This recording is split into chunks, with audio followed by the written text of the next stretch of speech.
Imagens de câmeras de segurança são ferramentas essenciais usadas pela polícia para resolver crimes, localizar desaparecidos e identificar suspeitos.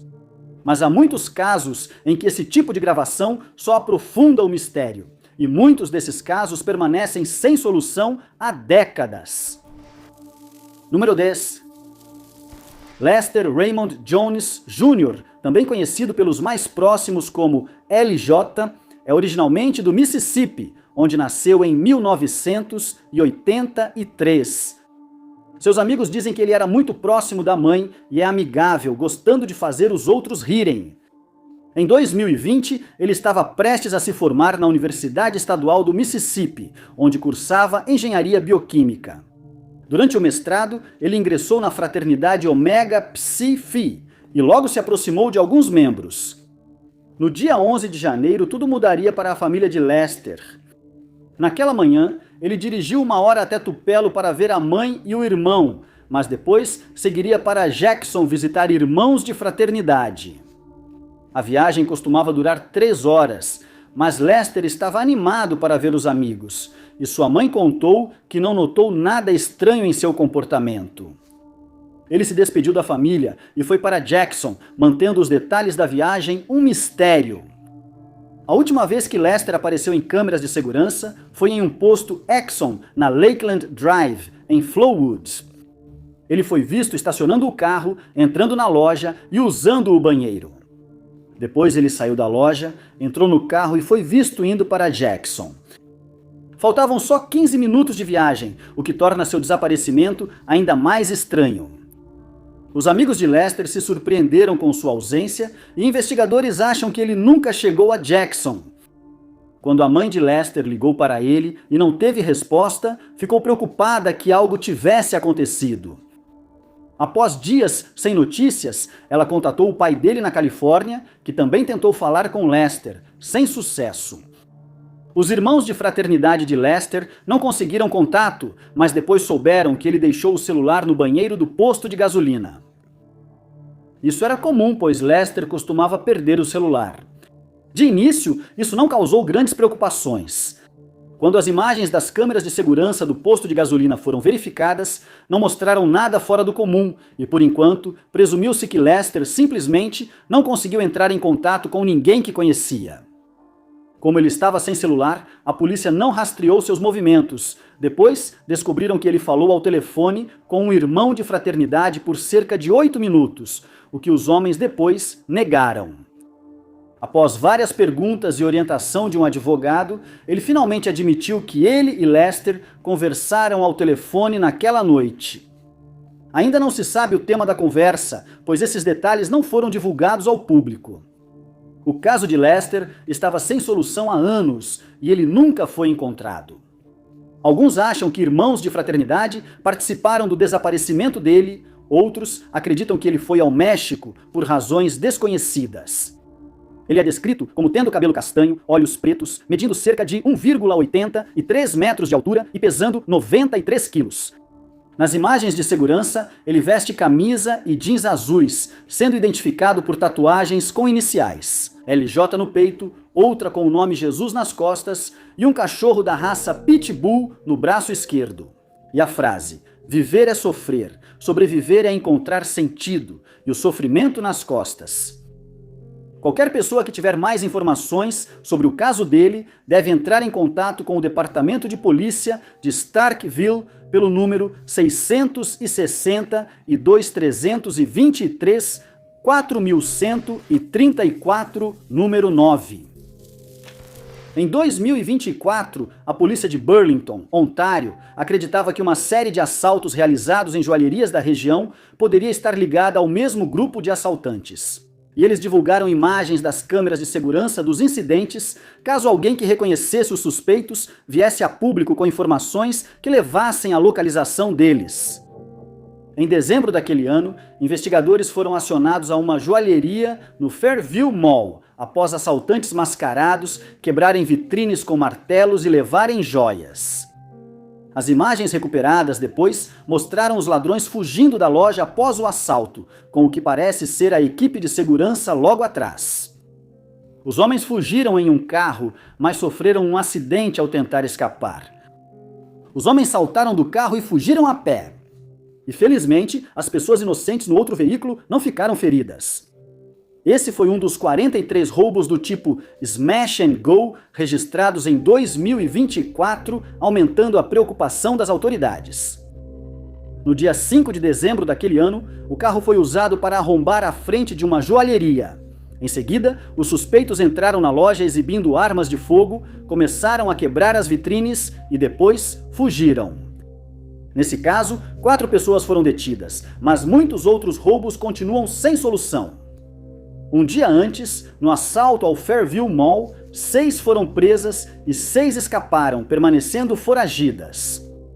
Imagens da loja mostram os homens, todos com os rostos cobertos, usando martelos para arrombar as vitrines, enquanto os funcionários da loja estão deitados no chão, temendo por suas vidas. A maioria dos homens está vestida com roupas pretas, embora pelo menos um deles esteja usando um moletom com capuz de cor clara. Inacreditavelmente, nenhum dos funcionários da loja sofreu ferimentos, embora tenham passado por uma experiência realmente traumática. No dia 2 de dezembro, uma joalheria no Hillcrest Mall foi assaltada e, mais uma vez, os ladrões usaram martelos para roubar várias peças valiosas. A polícia informou que 5 homens estavam envolvidos nesse incidente, mas admitiu que nenhum suspeito havia sido identificado. O proprietário da Buy and Sell Jewelers, no Mapleville Mall, afirmou que acreditava que os indivíduos que assaltaram sua loja naquele dia eram adolescentes e que ele estava ocupado conversando com um cliente quando percebeu o que estava acontecendo. Ele acrescentou que os culpados conseguiram fugir com cerca de $100 mil em objetos de valor, a maioria feita de ouro e prata. Ele havia orientado sua equipe a não intervir em caso de assalto para evitar ferimentos ou algo pior. A loja já havia sido alvo antes, mas o roubo anterior ocorreu de madrugada, quando não havia ninguém lá. A ousadia desses roubos tem causado muita preocupação à polícia. Apesar de muitos suspeitos ainda estarem foragidos, há esperança de que serão encontrados e levados à justiça. Se você reconhecer algum deles nestas imagens ou tiver informações adicionais para compartilhar com a polícia, pedimos que entre em contato com o Disque Denúncia pelo número 1-800-222-8477. Quem ligar pode ficar anônimo se quiser. Número 8. O pub Ye Old Man and Scythe, que fica em Bolton, na Inglaterra, é um dos pubs mais antigos do país e data de 1251. Ao longo dos séculos, ele foi reformado várias vezes, principalmente em 1636, e desde então permaneceu praticamente o mesmo. É curioso que o mesmo pub tenha servido de ponto de encontro para pessoas na época medieval, para soldados durante a Guerra Civil e hoje, na era moderna, reunindo empresários, estudantes e moradores locais. Não surpreende que o prédio tenha muitas histórias estranhas e que quem o conhece concorde que algo incomum acontece ali. A maioria acredita que o local é assombrado por um espírito de antigamente, mas outros tentaram encontrar explicações mais lógicas, sem sucesso. O pub já existia quando Bolton ainda era uma pequena cidade e só prosperou à medida que a cidade foi crescendo ao longo dos anos. Ele tem uma longa história, mas sua antiguidade traz relatos de traição, brigas, execuções e mortes, o que muitos acreditam reforçar a fama assustadora do pub, supostamente comprovada por imagens das câmeras de segurança. Sabe-se que o conde James Stanley perdeu a vida sendo executado do lado de fora do pub em 1651. Muitas pessoas relataram ter visto sua imagem fantasmagórica cambaleando do lado de fora do pub desde então, e ocasionalmente sentiram um ponto frio perto da área do bar, onde ele costumava sentar quando visitava o estabelecimento.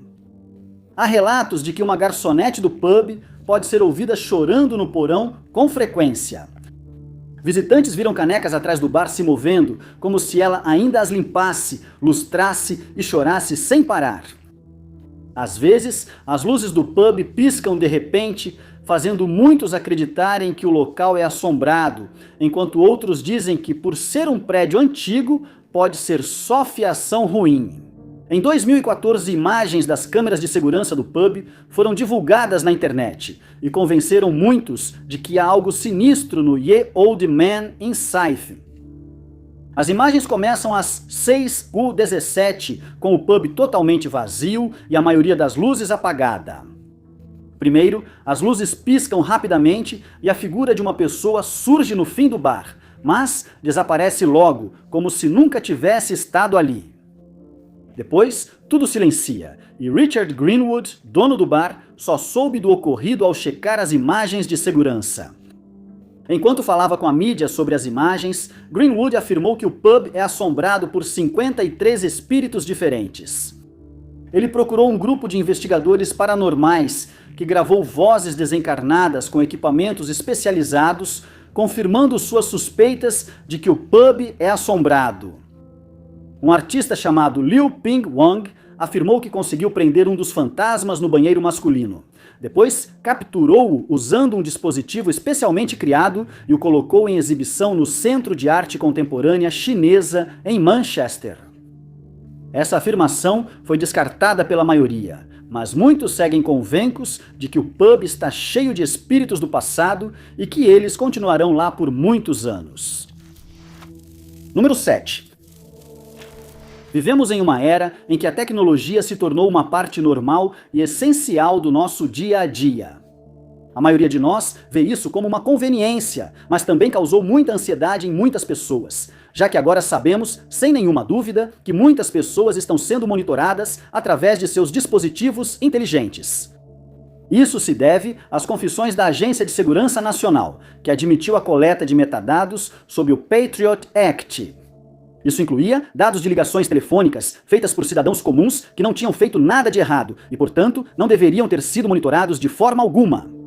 É natural que as pessoas fiquem cada vez mais desconfiadas de dispositivos como celulares, smart TVs e tablets. Mas a maioria tem medo de ser hackeada, não pelo governo, mas por indivíduos com intenções nefastas. Imagens divulgadas pela família LeMay, do Mississippi, repercutiram na internet ao mostrar um homem invadindo e controlando uma câmera Ring, interagindo com a filha pequena.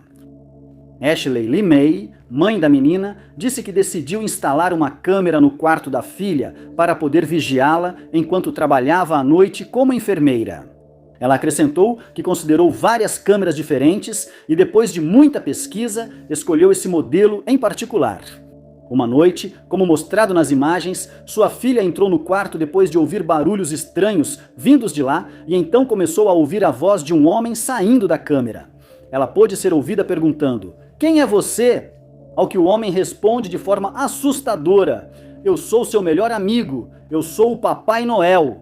Ele então diz a ela que está livre para fazer o que quiser, como quebrar a TV, bagunçar o quarto ou repetir um palavrão com o qual ele a chamou.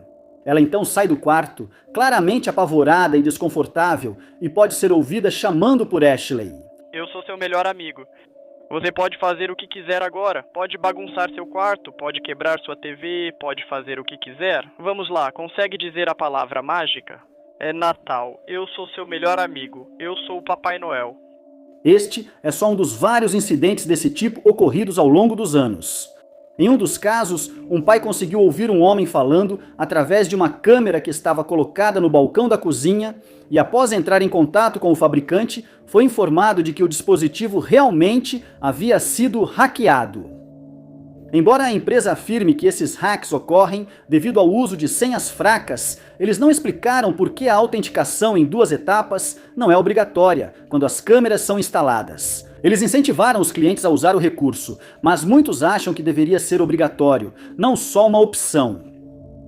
A polícia foi avisada do incidente na residência LeMay e fez o possível para achar o culpado, mas ele segue não identificado.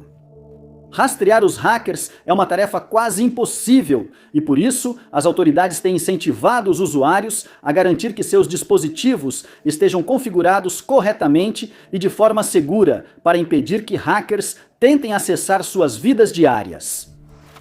Número 6. Normalmente, quando ouvimos falar sobre milhões de dólares sendo roubados, é graças a um assalto sofisticado e bem planejado que foi realizado em um museu ou em um banco. Mas um caso que aconteceu em Londres, na Inglaterra, em 2024 é exatamente o oposto. Imagens de câmeras de segurança disponibilizadas pela polícia de Londres mostram um roubo que foi realizado em uma mansão naquela cidade, não por um grupo de criminosos perigosos armados com armas de alto calibre, mas por um único homem que nunca foi identificado. A casa pertence a Shafira Huang, que é uma socialite muito conhecida em sua cidade natal, Hong Kong, na China. Durante o roubo, ela não estava em casa e só soube depois dos milhões de dólares em itens levados em 7 de dezembro daquele ano. Um porta-voz, que falava em nome da família, afirmou que o ladrão tentou entrar na mansão por volta das 17 horas daquela tarde. Naquela ocasião, ele tentou entrar por uma janela no segundo andar com uma chave de fenda, mas falhou e teve que pensar em outra estratégia. Em seguida, ele subiu no telhado da casa e percebeu que 2 das empregadas que trabalhavam na mansão estavam saindo após terminarem seus turnos. Quando elas sumiram, ele subiu na calha e entrou no prédio por uma janela aberta do banheiro no segundo andar. A governanta, que mora nesse quarto, estava no meio de uma reunião no porão da casa, então ela não fazia ideia de que alguém havia invadido.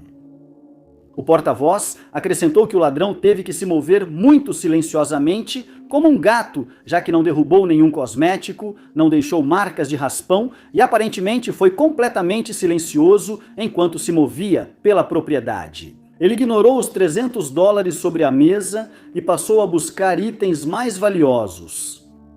Em um certo momento, as pessoas na reunião ouviram um barulho forte no andar de cima, mas acharam que tinha sido causado por um vento forte que havia começado lá fora. Câmeras de segurança dentro da casa flagraram o ladrão se movendo silenciosamente pela casa e juntando itens extremamente caros, como joias e bolsas de grife. Em um certo momento, ele quase foi descoberto por uma empregada, mas conseguiu evitar esbarrar nela por questão de segundos. Ao notar que estava em uma área movimentada, ele buscou uma saída mais tranquila e a encontrou em um quarto de hóspedes. Ele fez de tudo para abrir uma janela naquele quarto, mas foi impedido pelas travas de segurança que haviam sido instaladas e que precisavam ser desparafusadas para que a janela pudesse ser aberta completamente. Graças às imagens que foram entregues à polícia, estima-se que o culpado tinha no fim dos 20 anos ou na casa dos 30, com cerca de 1,73 m de altura. Ele estava vestido com um boné de beisebol, jeans, uma camisa branca e uma jaqueta de cor escura. Ele foi forçado a fugir pela mesma janela por onde entrou, mas escapou sem ser pego com itens roubados e cerca de 20 mil dólares em dinheiro. No total, esse homem levou desta casa itens de altíssimo valor, e uma recompensa de 670 mil dólares está sendo oferecida a quem reconhecer o ladrão e ajudar a levá-lo à justiça. Quem recuperar os itens roubados ganhará 10% de recompensa sobre o valor levado. Qualquer pessoa que tenha essas informações deve entrar em contato com a polícia ligando para 101. Número 5. Em março de 2018, Sergei Skripal, um ex-espião russo, estava morando em Salisbury, na Inglaterra, onde comprou uma casa geminada em 2011 após um programa de troca de espiões entre a Rússia e os Estados Unidos. Dizem que ele preferia ficar na dele e levava uma vida tranquila. Ele passou um tempo em Salisbury com sua esposa, Lyudmila, mas infelizmente ela foi diagnosticada com câncer e faleceu em 2012. Em março de 2018, sua filha Yulia, de 33 anos, morava em Moscou e decidiu vir à Inglaterra para visitar o pai. Mas ela se arrependeria dessa decisão. Em 4 de março, decidiram beber em um pub e depois comer em um restaurante italiano. Os funcionários do restaurante não perceberam nada estranho, mas menos de 1 hora depois, a situação piorou. Presume-se que eles decidiram dar um passeio em um parque próximo, mas apenas 40 minutos depois, um transeunte ligou para a polícia para informar que havia encontrado 2 pessoas deitadas em um dos bancos do parque em estado inconsciente. Eles disseram que Yulia tinha os olhos abertos, mas seguia sem reação e muito pálida. Tentaram tratá-los no local, mas precisaram ser levados rapidamente ao hospital, pois pioravam. Yulia se recuperou e teve alta em abril, mas Sergei só saiu do hospital no fim de maio devido à recuperação difícil. Um detetive que esteve na cena também foi hospitalizado, mas se recuperou. Durante a investigação que se seguiu, foi descoberto que o pai e a filha haviam sido envenenados com Novichok, um agente nervoso desenvolvido pela União Soviética na década de 1970. O veneno foi colocado na maçaneta da porta de Sergei e ele e Yulia entraram em contato com a substância, assim como o detetive que os atendeu no parque. Traços do veneno também foram encontrados no pub e no restaurante, e mais de 500 pessoas foram orientadas a lavar suas roupas adequadamente, pois poderiam ter tido contato inadvertido com a substância mortal. A casa de Sergei, o pub, o restaurante, a casa do detetive, 2 ambulâncias, o parque e a área ao redor precisaram ser totalmente descontaminados antes de serem considerados seguros para uso. Infelizmente, o parceiro de Dawn Sturgis, de 44 anos, pegou o frasco de perfume com o veneno e lhe deu de presente. Ela borrifou o veneno no pulso e ficou extremamente doente. Ela e o parceiro foram hospitalizados. O parceiro sobreviveu, mas Dawn não resistiu. À medida que a investigação do incidente avançava, foi descoberto que 2 homens usando nomes falsos, Alexander Petrov e Ruslan Boshirov, foram os responsáveis por colocar o veneno na porta de Sergei. A busca começou logo após eles serem flagrados por câmeras de segurança em Salisbury. Descobriu-se que eles atuavam para o Serviço de Inteligência Militar russo e provavelmente foram enviados em uma missão planejada meses antes do ataque. Os investigadores descobriram que os 2 homens já tinham fugido para a Rússia e não havia planos de extraditá-los para a Inglaterra.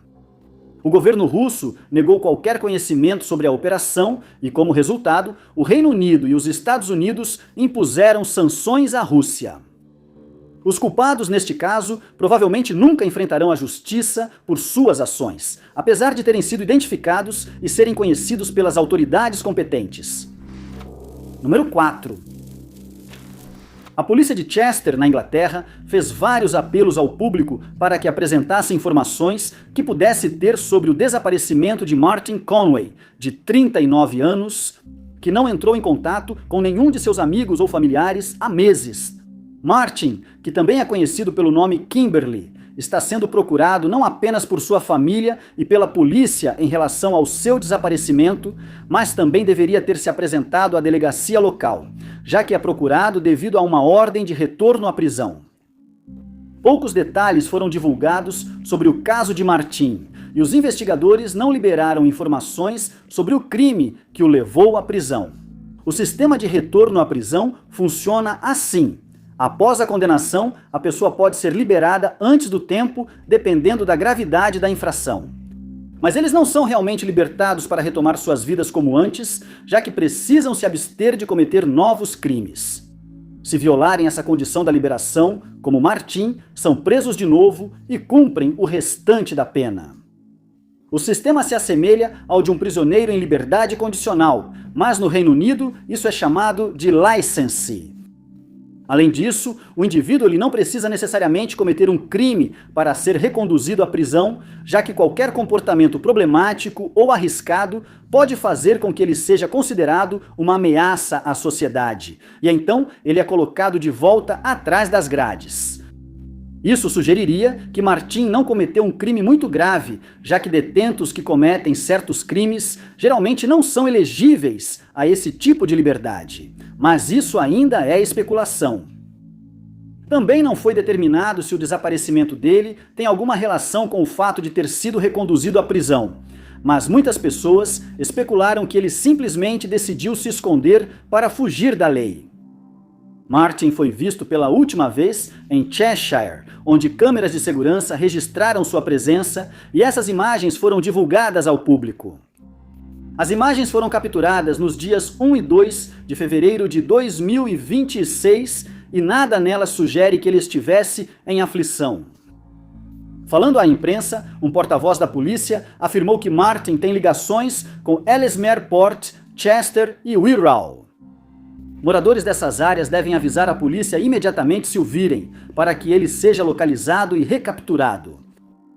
Nos meses após o anúncio do desaparecimento de Martin, os investigadores receberam várias pistas do público, e todas foram verificadas, mas ele não pôde ser localizado.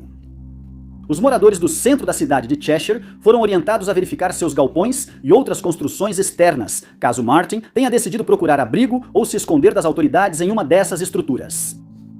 Sem novas pistas, divulgaram sua descrição ao público.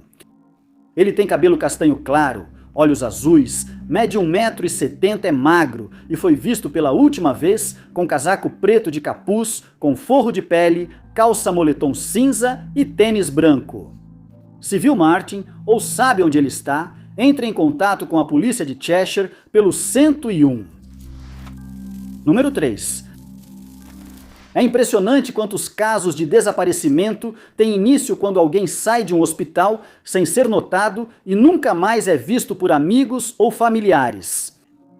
Foi exatamente isso que aconteceu no caso de Holly Collinson, de 29 anos, que não voltou para casa desde março de 2026. Foram divulgadas imagens de câmeras de segurança com seus últimos movimentos, esperando que alguém a reconheça e ela retorne aos entes queridos. O motivo da internação de Holly não foi divulgado, mas presume-se uma lesão na perna, pois ela deixou o prédio usando muleta. Câmeras de segurança registram Holly logo após ela sair do Hospital Royal Cornwall, em Truro, às 10h10. Na ocasião, ela usava avental branco de hospital, suéter verde e sapatos. Ela usava sacolas plásticas brancas e amarelas como meias e carregava alguns pertences. Eles foram colocados em uma sacola plástica transparente que ela conseguiu no hospital, e ela carregava uma guitarra preta Takamine eletroacústica na mão, pois estava sem o estojo. Ela provavelmente trocou de roupa ao sair do hospital, então as imagens já não são precisas. A polícia afirmou que acredita que Holly embarcou em um ônibus logo após as imagens das câmeras de segurança serem gravadas e que ela teria chamado a atenção por causa de sua roupa, além do fato de estar tentando se locomover com uma muleta e carregando uma guitarra, o que teria sido muito incômodo. Ela usa frequentemente os ônibus de Cornwall e deve ser conhecida dos passageiros que foram orientados a avisar caso a tenham visto no ônibus naquele dia. Imagens de câmeras de segurança mostram que Holly esteve na Tragles Road, em Truro, no dia anterior à internação hospitalar. Nessas imagens, ela está vestindo jeans azul, um chapéu preto, óculos de sol grandes e está carregando o mesmo violão e uma bolsa clara. Também deve ser observado que o compartimento de bateria do violão foi perdido, então ele terá um buraco de cerca de 10 centímetros onde deveria estar o compartimento. A família dela disse que ela tem um Samsung e um iPhone, mas não soube informar a cor dos aparelhos. Após deixar o hospital, ela deixou alguns pertences em um camping em Newquay, mas desde então eles sumiram. A polícia quer descobrir o que houve com esses itens, pois achá-los pode ajudar a localizar Holly. Quando as buscas na área onde ela foi vista pela última vez não tiveram sucesso, os investigadores recorreram ao público e pediram que qualquer avistamento dela fosse comunicado. Muitas pessoas os procuraram com essas informações, mas nenhuma pista deu resultado. Ela tem cabelos longos e pretos, tingidos de vermelho e ameixa no topo. Ela também usava o cabelo em estilo dreadlock com diferentes cores no passado. Ela tem porte magro, mede 1,70 m de altura e tem olhos azuis. Em certo momento relataram que ela usava casaco, calça e camiseta preta de manga curta da Adidas. Se você tiver qualquer informação sobre o paradeiro de Holly, por favor entre em contato com a polícia ligando para 999, mencionando o registro 733 de sexta-feira, 1º de maio. Número 2. Clinton Lockyer, de 31 anos, é mais uma pessoa que desapareceu após sair de uma unidade médica, desta vez na Austrália, e sua família, que pediu ao público para fornecer informações, está desesperada para descobrir o que aconteceu com ele. A última vez que ele foi visto foi em 31 de outubro de 2022, numa tarde de fim de semana muito quente, segundo sua mãe, Michelle. Ela relatou que naquele dia, Clinton passou algum tempo com alguns amigos na cidade antes de voltar para Robb, sua cidade natal, onde vive há muitos anos. Na época do seu desaparecimento, ele e sua mãe eram vizinhos de porta e, de acordo com todos que o conheciam, eles eram muito próximos. Por isso, acharam surpreendente ele ter deixado o celular em casa, pois sempre mantinha contato com eles. Por isso, os investigadores disseram estar muito preocupados com a segurança e o bem-estar de Clinton e seguiram todas as pistas para encontrá-lo, mas sem sucesso. Uma das últimas vezes em que ele foi visto foi em 31 de outubro de 2022, segundo imagens de câmeras de segurança divulgadas ao público. Ele foi filmado fora de um prédio de serviço médico aborígene e parecia totalmente normal. Clinton visitava essa unidade com frequência para buscar a medicação de sua condição de saúde mental diagnosticada. Ele precisa tomar essa medicação diariamente, o que aumentou as preocupações, pois provavelmente não a usa desde que desapareceu. Ele conseguiu pegar a sua medicação e depois disso visitou um amigo que mora na rua Show. Por volta da meia-noite, ele falou com Michelle ao telefone e ela afirmou depois que ele parecia completamente normal. Mas então, as coisas ficaram estranhas. Poucas horas após a ligação, Clinton foi até a casa de Michelle e bateu na porta. Ao chegar à porta, ela viu que ele já tinha ido embora e não foi mais visto. Durante o ano seguinte, os investigadores tentaram descobrir o que aconteceu com ele, mas não tiveram outra escolha a não ser pedir ao público novas informações, já que todas as pistas haviam sido investigadas sem sucesso. Clinton é descrito com cabelo preto, olhos castanhos, 1,60 e 8 metros porte grande, vestindo camisa azul, branca e vermelha, shorts claros e chinelos nas imagens. Não confunda o caso dele com o de Wesley Locker, que também sumiu e segue desaparecido. Foi sugerido que ambos podem ter sido vítimas de crime ou que podem ter se perdido no mato, mas isso não foi comprovado. Quem tiver informações sobre o caso de Clinton deve ligar para o Crime Stoppers no 1800-333-0000. Número 1. Em 2024, a polícia de Cambridgeshire, na Inglaterra, divulgou imagens de câmeras de segurança de 2 assaltantes que fugiram com artefatos preciosos do Museu Ellie, já que não conseguiram identificar os culpados. O incidente aconteceu na manhã de 7 de maio, quando 2 assaltantes chegaram ao museu em patinetes elétricos. As imagens das câmeras de segurança das UMA-H23 daquela manhã mostram o interior do museu e, a princípio, tudo parece normal e tranquilo. Mas então, uma das janelas visíveis pela câmera é aberta do lado de fora, e um homem, cujo rosto está encoberto pela câmera, pode ser visto entrando pela janela. Depois, ele entra correndo no museu, seguido de perto pelo cúmplice. Outro ângulo mostra os 2 ladrões indo rapidamente para os fundos do prédio, claramente nervosos com o crime que vão cometer.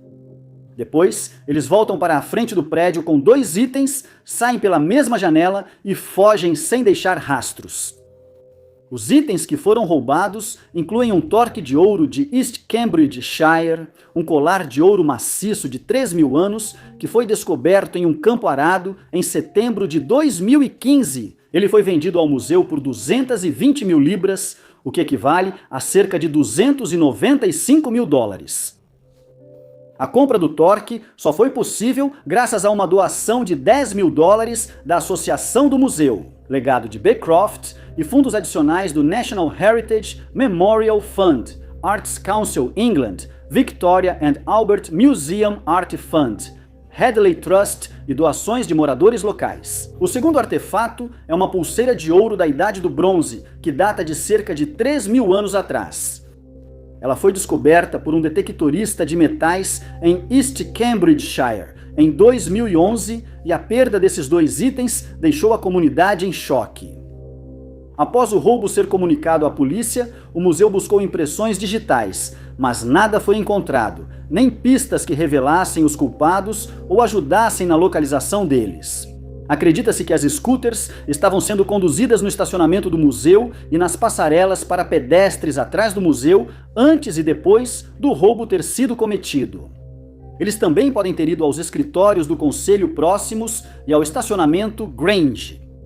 Embora inicialmente houvesse alguma esperança de que os 2 artefatos fossem recuperados e devolvidos ao museu, essa possibilidade agora é muito menos provável todos esses anos depois, já que eles provavelmente foram vendidos para colecionadores particulares ou derretidos para serem revendidos. A investigação segue em andamento e a polícia pede que quem tiver informações úteis entre em contato pelo 101 citando a Operação Lacunar. Alternativamente, você pode enviar uma denúncia ligando para o Crime Stoppers no 08005 55111. Muito obrigado por assistirem. Se você gostou deste vídeo, não se esqueça de clicar no botão de curtir. Além disso, não se esqueça de se inscrever e clicar no sininho para ficar por dentro de todos os nossos próximos vídeos. Meu nome é Top 5 Unknowns e eu vejo vocês no próximo.